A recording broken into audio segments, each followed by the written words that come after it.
welcome to The Code Tray, the podcast of the ACCP Emergency Medicine PRN. I'm your host, Christian Kroll, an emergency medicine and ICU pharmacist at the University of Iowa Hospital and Clinics. To view this recorded presentation, head to our YouTube channel at youtube.com/@ACCP EMED-PRN. And for PRN members, slides can be found under the Libraries Entries section of the ACCP Communities website. For this week's episode, we have a special collaborative effort between AEMP and the ACCP Emergency Medicine PRN. This will be a journal club debate on discussing the preferred fibrinolytic for massive pulmonary embolism. I'm going to go ahead and get this meeting started. So my name is Allie. I'm currently serving as the chair of the education committee for AMP. And today we will be launching our first journal club webinar series with ACCP EMED PRN. So super excited about this series. It's the first one. If you guys have any feedback after today as far as things that you'd like to see done, if you want to point out that there was something you really liked or something you didn't like about it, areas of improvement, please let us know, because we want to make this the best presentation for everyone who's able to join us. I know we're all really busy, so truly I appreciate you guys taking the time to join us today. And I want to say a special thanks to Christian Kroll from ACCP, who has helped our organization launch this series. Just so everyone's aware, this will be recorded, so we'll send this out afterwards. And then it will also be turned into a podcast for Spotify, as well as available on YouTube, I think within the coming week or so. So look out for that, and feel free to share with your colleagues if they weren't able to attend today. And with that, I will pass it over to our moderator, Dr. Judah Brown. Hi, everyone. Thank you all for joining. As mentioned, my name is Judah Brown. I'm an emergency medicine clinical pharmacist at New York Presbyterian in Columbia, and it is my pleasure to moderate this excellent debate today on the battle of Tenecteplase versus Alteplase for the management of massive pulmonary embolism. We have two excellent presenters today, Dr. Cecilia Schowe and Dr. Natalie Pettit, who will be battling it out and providing us the best available evidence to support each of their cases. Before we get started, we will post a quick poll to see what your current practice is like at your institution. So we will see how this turns out after we present the data. Hey, thanks everyone for joining. My name is Natalie Pettit. I'm the current PGY2 in emergency medicine at UIC, and I'm happy to present on this debate with Cecilia. Just before we get started, I'd like to give a quick shout out to my mentors for this project, Dr. Drew Posen and Dr. Renee Petzel-Gimbar, for their help with this. With that, our objectives are briefly discuss the background of pulmonary embolism and our treatment options we have available, and then we'll dive into two articles a little bit deeper for the use of either Tenecteplase or Alteplase for massive pulmonary embolism. So pulmonary embolism, we all know, is a blood clot in the lungs that often stems from a DVT and travels up to the right heart and then into the pulmonary circulation, which disrupts blood flow, gas exchange, and patients can present in a wide spectrum, either from asymptomatic to cardiogenic shock. We have a couple of different ways to classify PE: low risk, intermediate risk, or high risk, or submassive or massive, depending on the guideline body you look at. But essentially, these all take into account a few different variables when classifying someone's PE. So first off is hemodynamic instability, defined as a blood pressure, systolic blood pressure less than 90, or the use of vasopressors or cardiac arrest, or persistent hypotension with a systolic blood pressure of less than 90 or a drop of 40 or more for prolonged more than 15 minutes.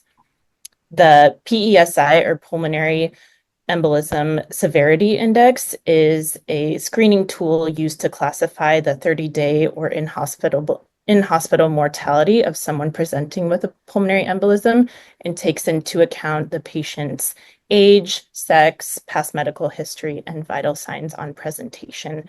So the more points you score in the screening tool, the higher your 30-day mortality, with a class 1 being a mortality rate of about 1% and a class 5 being upwards of 25%.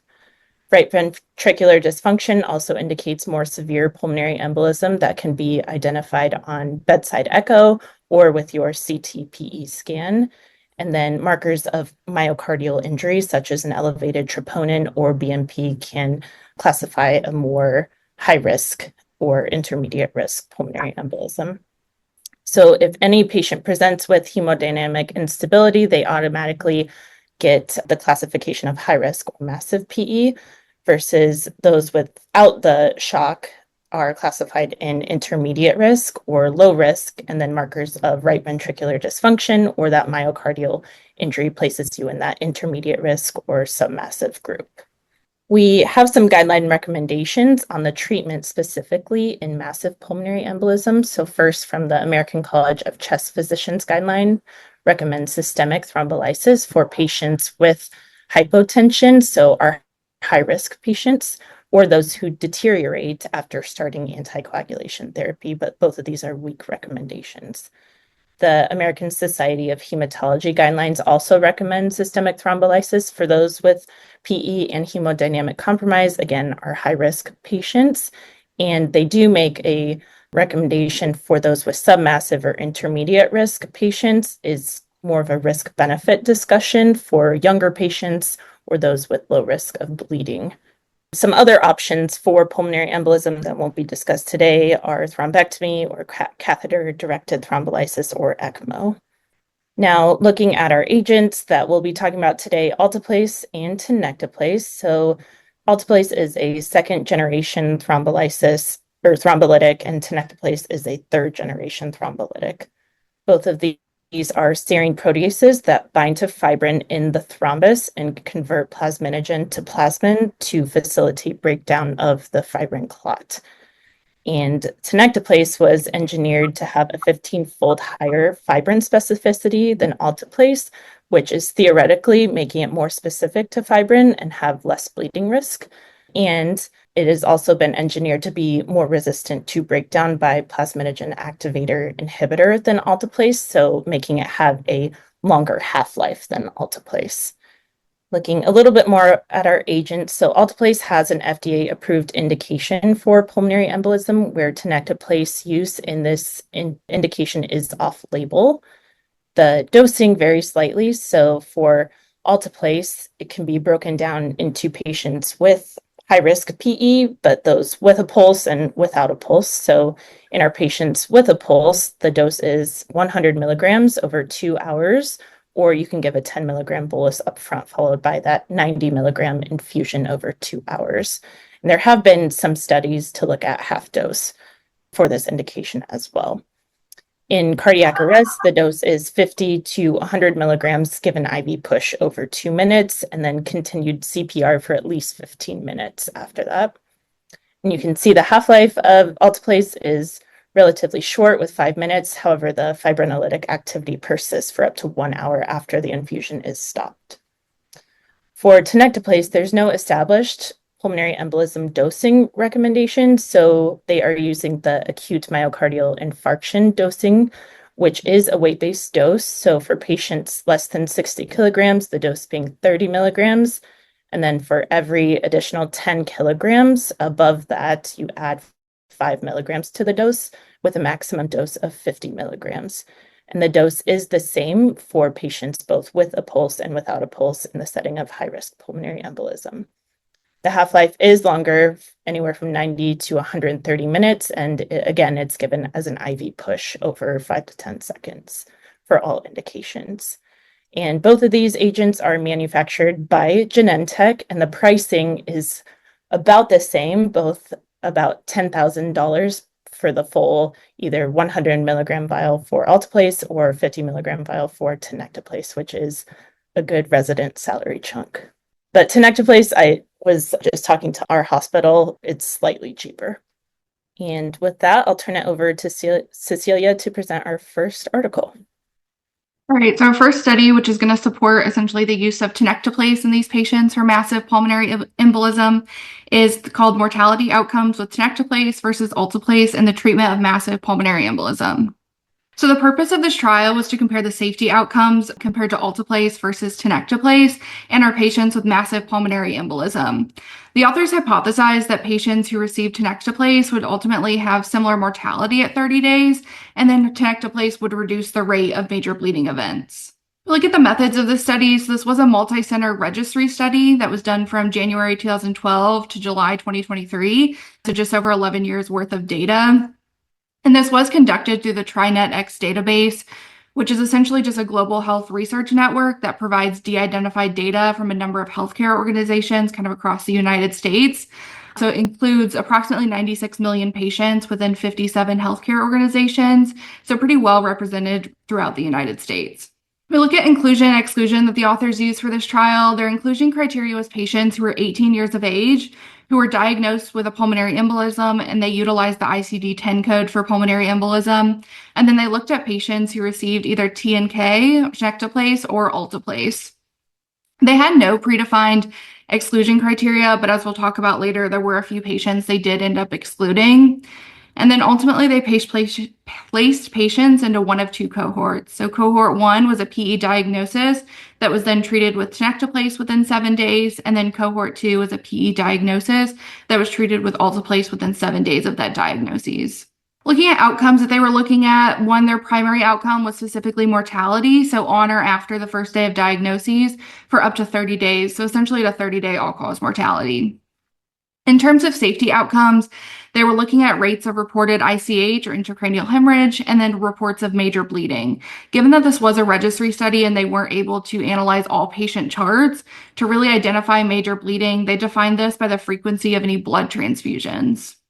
When looking at statistical analyses, statistical significance was set at a two-sided alpha and a p-value of less than 0.05, and then all results were reported as risk ratios with 95% confidence intervals.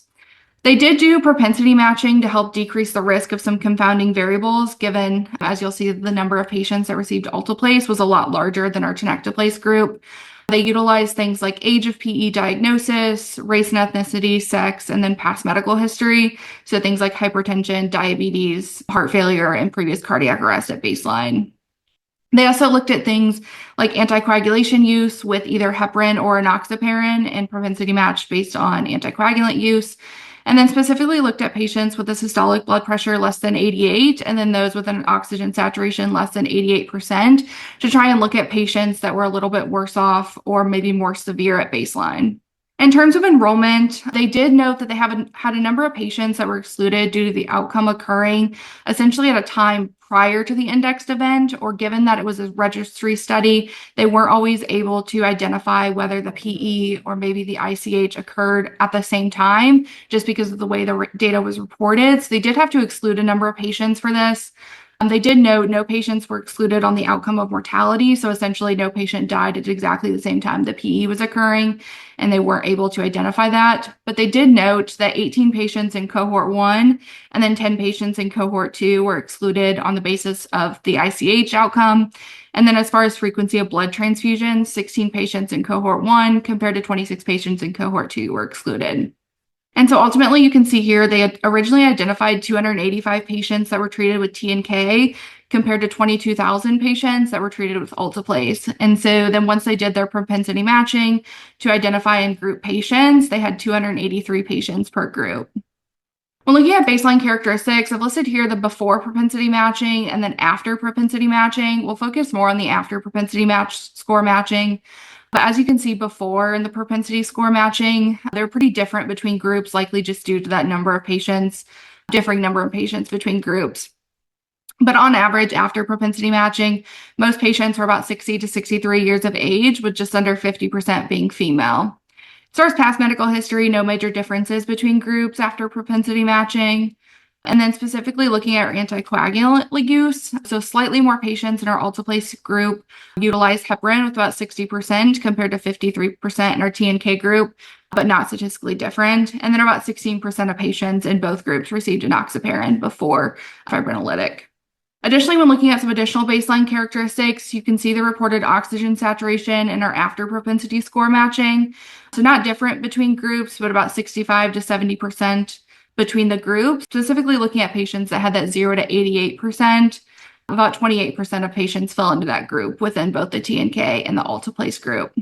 Specifically, the mean systolic blood pressure was about 95 in both groups, with about 26% of patients falling in that less than a systolic blood pressure of less than 88, potentially more of our massive risk patients. So when looking at the results that the authors reported, they really only had the one main result, so mortality, and ultimately they found no difference in mortality when looking at our TNK and our Alteplase group. So 19.4% in the TNK group compared to 19.8% in our Alteplase group, and this is not different between groups. Specifically, when looking at our safety outcomes of ICH and major bleeding, the authors noted that they were unable to actually analyze this due to it being less than 10 occurrences in each group. And this is really kind of a limitation of the registry study, is that due to the numbers being so low, they didn't report since they were less than 10. So it could have been 9 in each group, or it could have been 9 versus 1. We just don't have that data.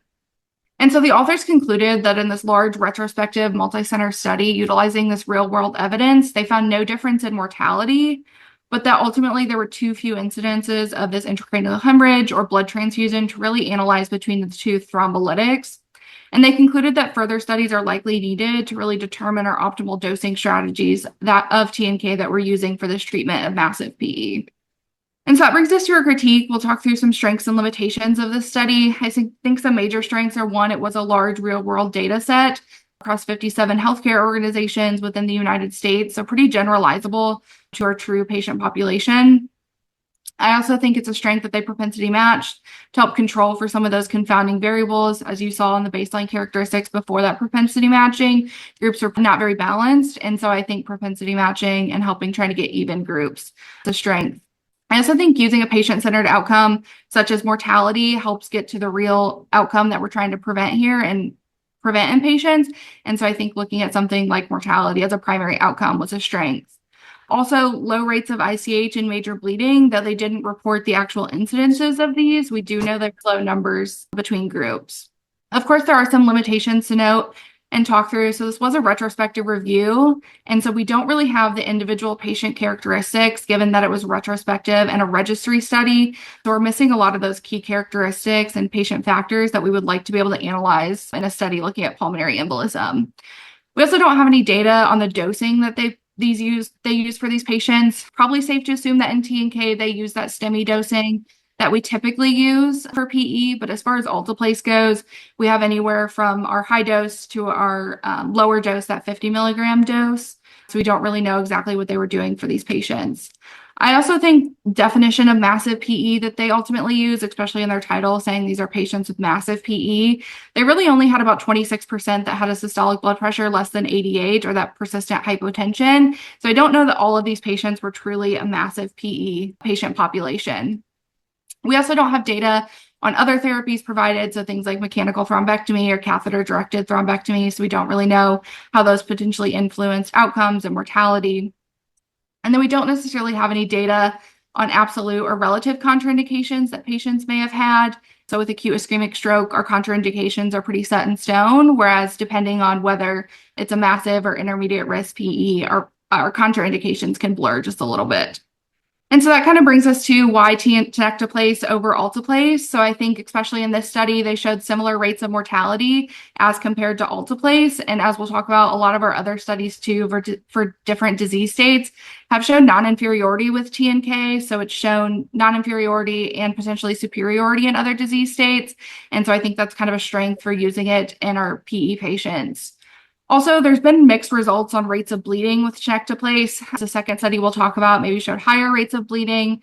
If you look at other studies that have used TNK versus Alteplase that we aren't talking about, they reported rates of major bleeding in 8% in the TNK group compared to 6.9 in the Alteplase group. So these rates of major bleeding are really inconsistent between groups. And so just saying because one study had higher bleeding doesn't necessarily mean that all patients will.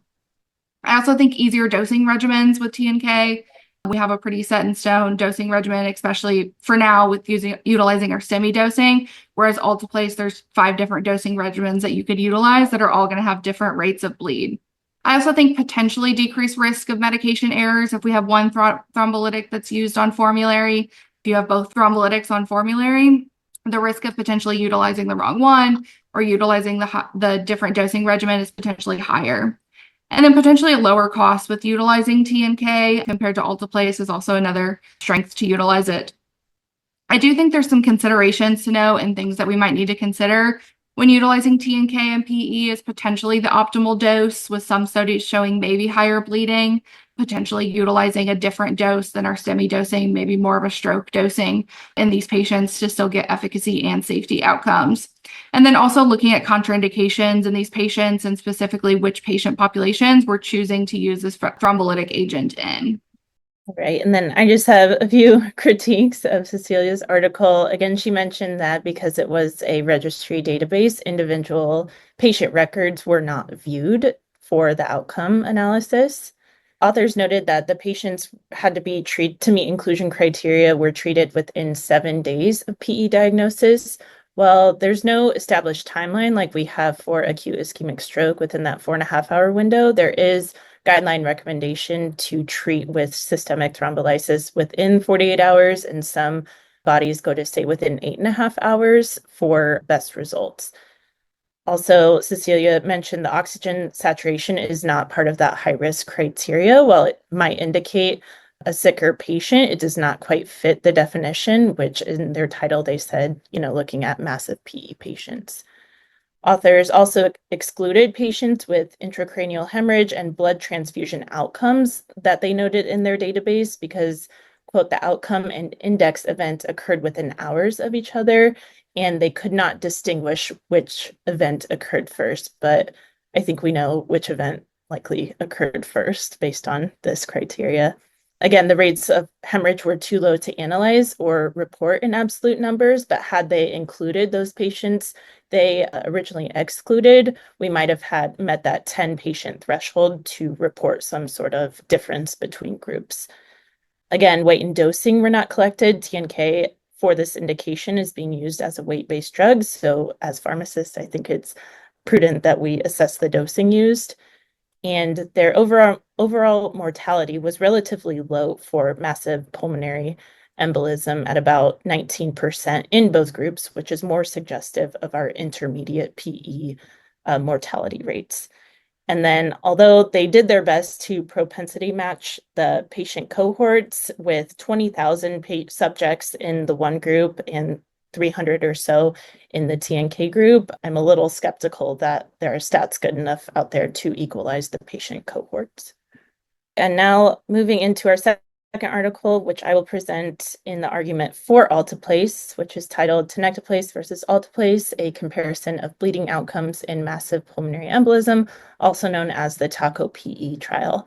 This was published by Crawford and PharmD colleagues in Annals of Pharmacotherapy in August this past year. The author's background for this is that TNK is non-inferior to Alteplase for acute ischemic stroke and is the preferred agent for acute ischemic stroke at this institution. And they were wanting to limit to one thrombolytic on hospital formulary to prevent medication dosing errors, where they noted some of their sites do not have a pharmacist on site all the time, and to limit cost as well. However, they did note that there's limited data comparing Tenecteplase to Alteplase for massive PE, so I applaud the authors for taking it upon themselves to figure this out, which one's better. So their purpose was to compare the incidence of bleeding in massive pulmonary embolism patients before and after formulary thrombolytic change from Alteplase to Tenecteplase. This was a retrospective observational cohort study at a 21 hospital health system serving Eastern Tennessee and Southwestern Virginia from October 2020 to May 2023. And they broke their cohorts up as follows. So from October 2020 to the end of October 2022, Alteplase was the thrombolytic of choice on formulary. And then in starting November 1st of 2022, they changed to Tenecteplase. So the Tenecteplase cohort was November 1st to 2022, and then they looked at patients to May 2023. They included patients that were 18 years or older and received a thrombolytic for suspected or confirmed pulmonary embolism with right ventricular strain and hemodynamic instability or cardiac arrest. And patients were excluded if they were pregnant or incarcerated. And patients were followed for the duration of their hospitalization. Their primary outcome was major bleeding defined by the International Society for Thrombosis and Hemostasis guidelines, which is over bleeding that is fatal, hemoglobin decreased by 2 points, 2 or more units of blood product given, or bleeding at a critical site. And their secondary outcomes included symptomatic intracranial hemorrhage, which authors defined as blood on brain imaging, and a decline in neurostatus. They also looked at in-hospital mortality, reversal agents that were given, patients who received massive transfusion protocol, and then hospital and ICU length of stay. So looking at our baseline characteristics, so they ended up with 20 patients in the Alteplase cohort and 24 patients in the Tenecteplase cohort. The average patient was about 61 years old and a good mix, male versus female, and about 90 kilograms-ish, with most patients having hypertension and either were active or a former smoker. For the indication of thrombolytic given, about 38% of patients in the Alteplase cohort and 50% of patients in the Tenecteplase cohort had a confirmed PE, and a majority of patients in each group did suffer cardiac arrest, with 2 patients in the Alteplase cohort achieving ROSC and 7 in the Tenecteplase cohort achieving ROSC. Authors also noted that heparin can play a factor into their primary outcome of major bleeding. So patients who received heparin pre-thrombolytic in the Alteplase group were about 20% and then 29% in the Tenecteplase cohort. And then those who received heparin post-thrombolytic was 33% in the Alteplase cohort and 50% in the Tenecteplase cohort.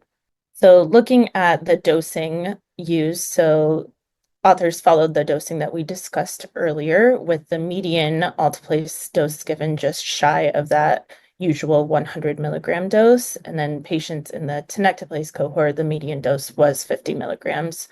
However, they did note that 5 patients in the Tenecteplase cohort received a reduced dose based off weight dosing guidance, but they did not say what this dose was or what the reduced dose was. And a majority of patients in each group were administered the thrombolytic post-arrest.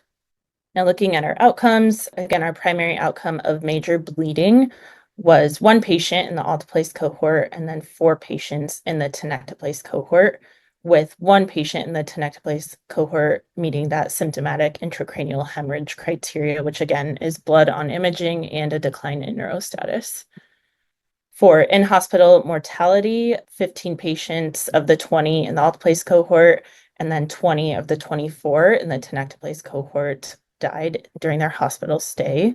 Looking at our reversal agents, so more patients in the Tenecteplase cohort received cryo, transexamic acid, blood products, and massive transfusion protocol compared to our Alteplase cohort. And then the Tenecteplase cohort also had a longer ICU and hospital length of stay compared to Alteplase. And authors did note that the relatively small sample size did not allow for them to do statistical analysis. So these are all just descriptive statistics. So the author's conclusion of this article was that TNK demonstrated a clinically significant increase in bleeding when used for massive PE compared to Alteplase, resulting in a formulary change back to Alteplase for massive PE. So just moving into my critique of this study, I thought it was a unique study design that the authors took upon themselves to answer this question and settle the hot Twitter, blue sky, social media debate that is so prevalent and why we're all here today. And then our mortality rates of 75, 85% more match mortality rates with high-risk PE and cardiac arrest associated in other studies. So it demonstrates that these were truly like massive PE patients we are looking at. Some limitations: it is a retrospective single center, although it was 21 health systems in the health system, it was all within the same health system. Again, a very small sample size and not enough for comparative statistics.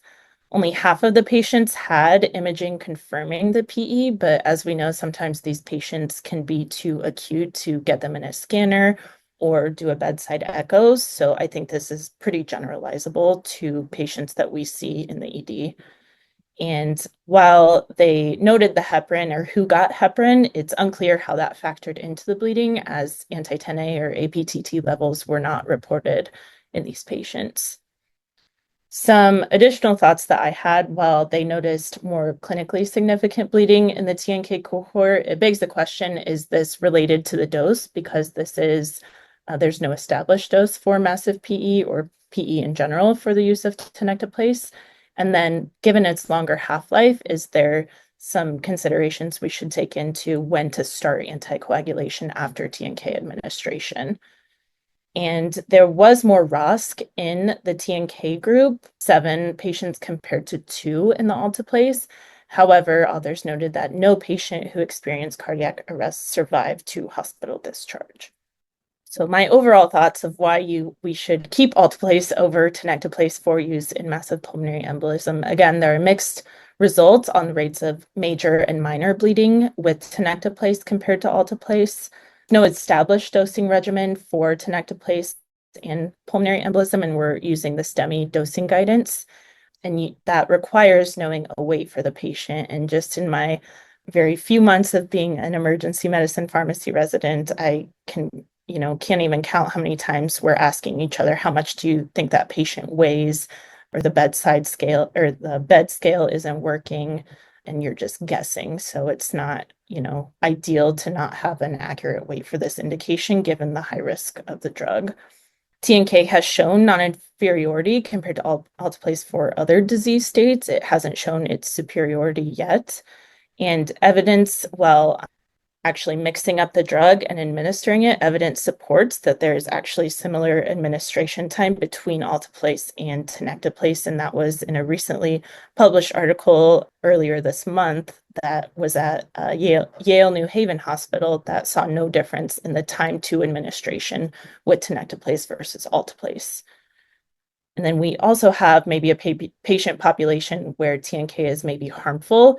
In the PITHO trial, which compared Tenecteplase plus heparin to placebo and heparin in intermediate pulmonary embolism, they saw significantly higher bleeding rates in patients greater than 75 years of age. So this might not be a population to consider TNK for. Some kind of critique of Natalie's article and just reasons why maybe it shouldn't justify using Alteplase in PE. They had a pretty small patient enrollment, only about 40 patients. And it also was a single center retrospective review. So again, only one health system, very small number of patients, and pretty limited generalizability to potentially our whole patient population. Also, I think a lack of variables collected that can potentially increase bleed risk. So again, they might have shown slightly higher bleed in our TNK group, looking at some of those other variables that may have factored into them having a potentially increased risk at baseline.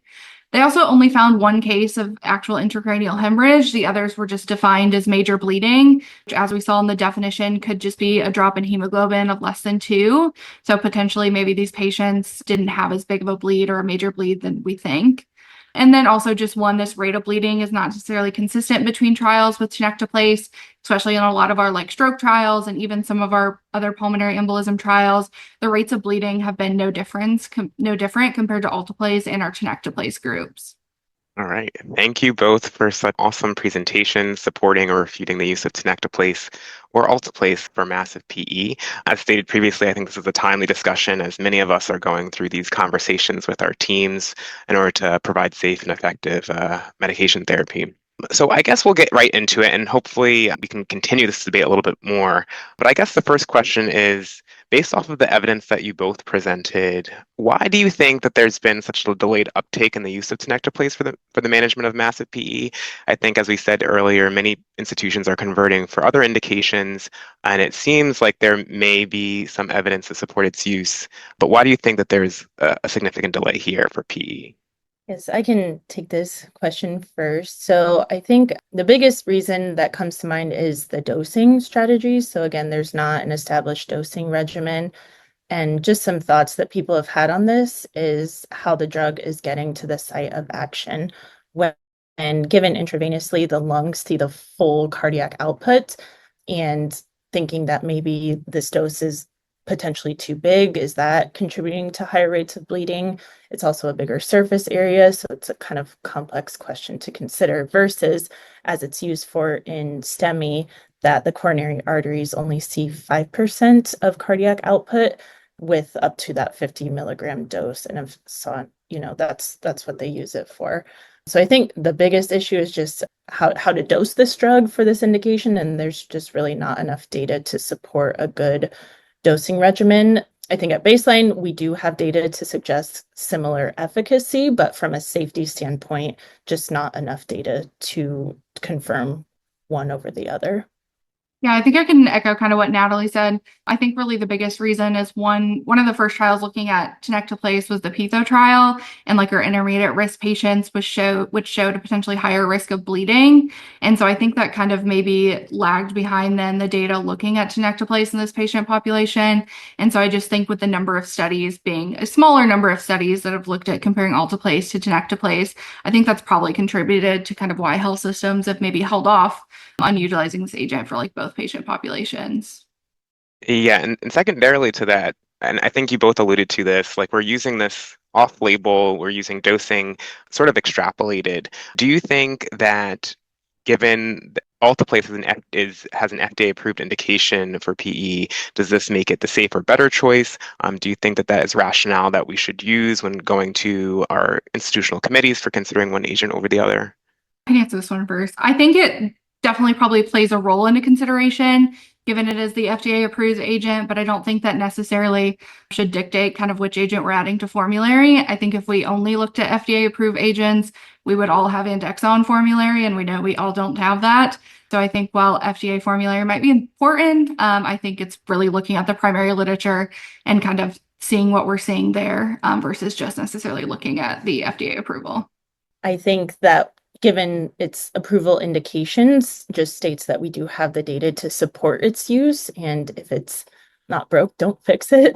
I also think that we probably will never see a trial by, a manufactured sponsored trial from these two agents because they are produced by the same thing, unfortunately. So yeah, I think in the future, this is all we have to compare. And if we get other institutions doing these types of trials, maybe the data will present itself. But for now, I think, Alteplase kind of runs itself the safer agent. So that's why I will choose to keep Alteplase on formulary for this indication.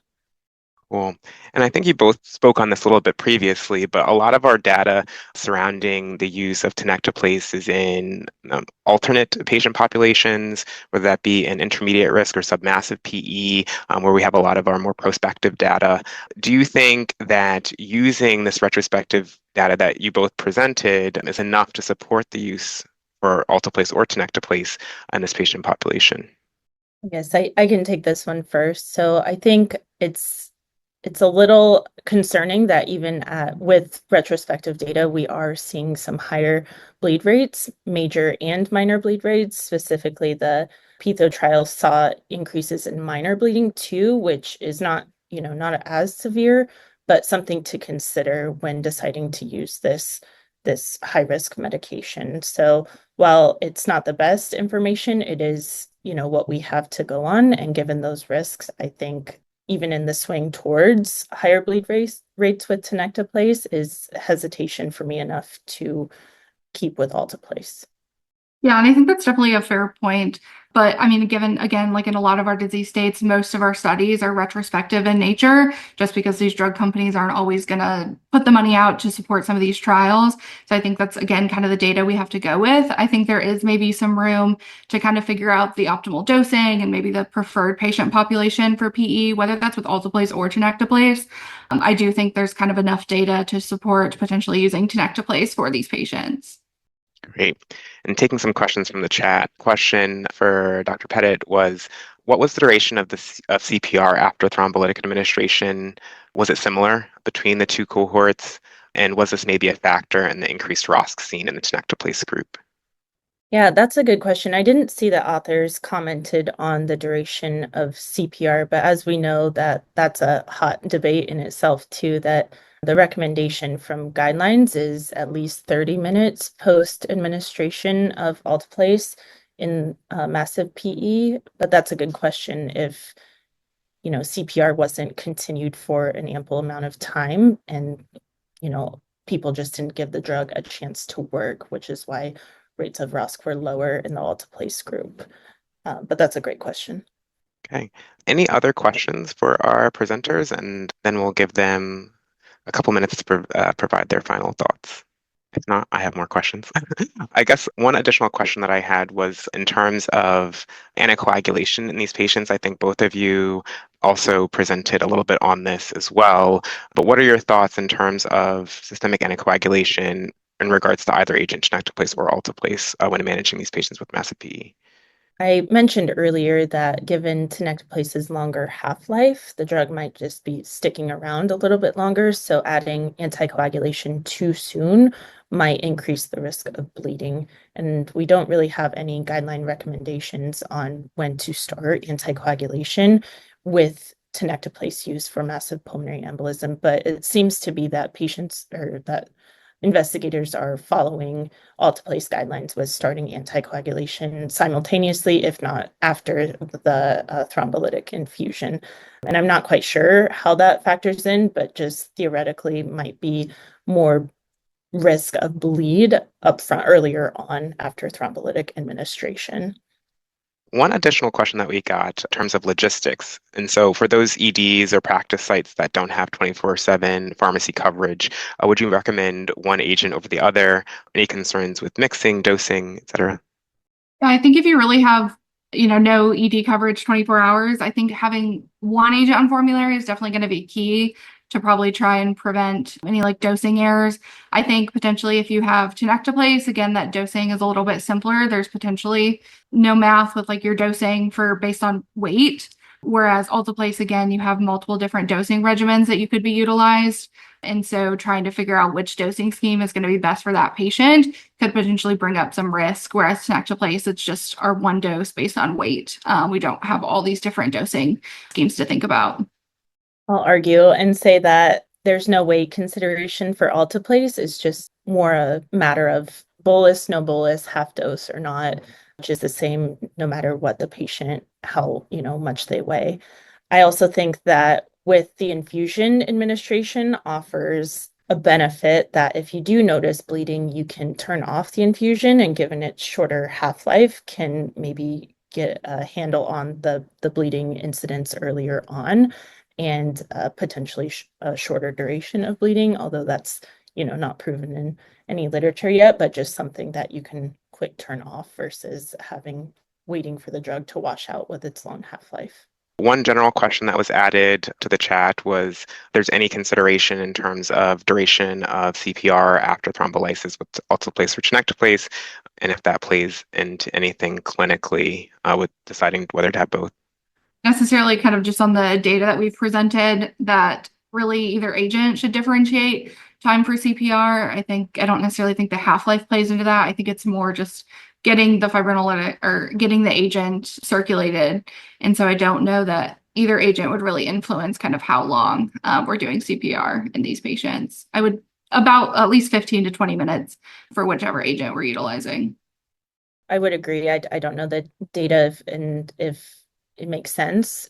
The longer the duration maybe of CPR, maybe better outcomes, but at least people putting in the chat 15 to 20 minutes minimum for CPR is what we practice at our institution here. Thank you, ladies, for taking the time to present those two articles. You guys did a really awesome job. Thank you, Dr. Judah Brown, for moderating today's event. I'm really glad that we had the chance to bring ACCP and AMP together to be able to put on such a successful webinar today. We had over 120 people in this chat room, which was really awesome, knowing that we're all probably caught in the midst of a crazy boarding season in the ED. So thank you all for coming today. I wanted to put out a plug, just a reminder to join AMP if you haven't already. Join ACCP as well. Our AMP conference will be in conjunction with SAEM's conference that is coming in May. So the entire SAEM conference will take place from May 13th to the 16th with AMP Pharmergency specific programming on the first 2 days. So that'll be May 13th from 1 to 5 p.m. and May 14th from 11 to 3 p.m. So again, thank you all so much for coming. I'm looking forward to networking with all of you as we move on into 2025, and let's get amped up for a great year. So thank you all. If you have enjoyed this presentation content and would like to hear more, subscribe via your favorite podcasting app. Additionally, make sure to check out our YouTube page for all recorded presentations. Thank you for listening to this week's ACCP Emergency Medicine Journal Club presentation. Join us weekly for review and discussion of new journal articles in emergency medicine. This podcast provides general information only and does not offer individualized medical or professional healthcare services, including pharmaceutical advice. The contents and materials in the podcast are not intended to be a substitute for inpatient pharmaceutical advice, diagnosis, or treatment. And the use of the contents and materials in the podcast does not constitute a pharmacist-patient relationship. As a result, the information in and materials linked to this podcast are applied at the user or patient's own risk. Users or patients should consult their physician or personal healthcare professional. The user or patient should not ignore or delay seeking care because of something they heard on this podcast. In case of an emergency, the user or patient should contact their physician, call 911, or go to the nearest medical emergency facility. The views and statements expressed on this podcast are those of the host and guest and should not be interpreted to reflect the official position or policy of ACCP or the Emergency Medicine PRN.